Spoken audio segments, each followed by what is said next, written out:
Bạn có bao giờ tự hỏi, tại sao mình có mọi thứ rồi mà vẫn không thấy vui? Một công việc ổn định, một mái nhà đủ đầy, và vài người bạn tốt.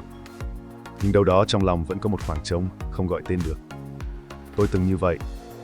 Cứ nghĩ rằng, chỉ cần đạt thêm một điều gì đó, thành công hơn, giỏi hơn, giàu hơn thì mình sẽ vui. Nhưng càng chạy, niềm vui càng xa. Và một ngày, tôi chợt nhận ra, hình như, từ trước đến giờ mình chưa từng thật sự học cách sống vui. Tôi không kể để dạy ai điều gì. Chỉ mong bạn dừng lại đôi phút, cùng tôi nhìn sâu hơn một chút. Rốt cuộc, sống vui thực sự là gì? Nếu bạn đang trên hành trình tìm lại cảm giác bình yên, tìm lại chính mình, thì chào mừng bạn đến với Tài vận 68, nơi ta cùng nhau nói về những điều bình thường nhưng thật sự đáng sống.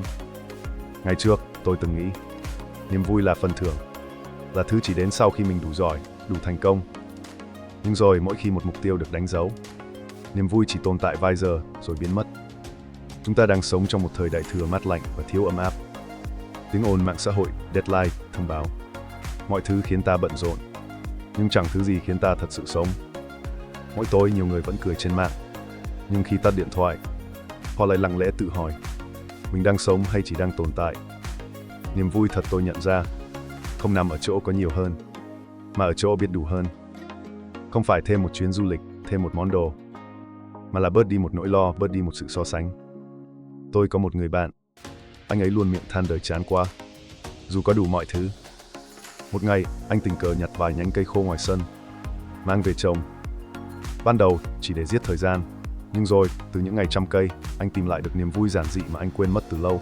Anh nói, không ngờ, chỉ nhìn cây lớn lên thôi, mà lòng mình cũng nhẹ nhõm hơn. Lúc ấy, tôi mới hiểu. Niềm vui thật sự không ồn ào. Nó lặng lẽ, nhưng đủ để khiến ta bình yên.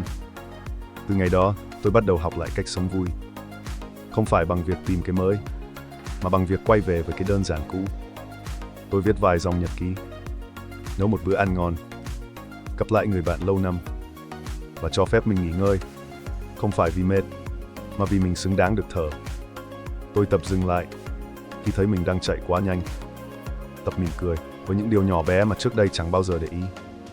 Và tôi nhận ra, niềm vui không nằm ở nơi ta đến, mà ở cách ta đi qua từng ngày.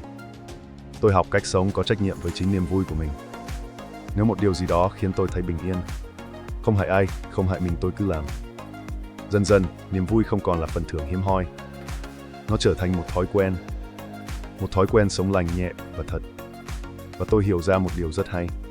Niềm vui thật sự không đến khi bạn có tất cả, mà đến khi bạn không cần phải có tất cả để thấy vui. Tôi bắt đầu quý trọng những người bạn ít nói nhưng chân thành.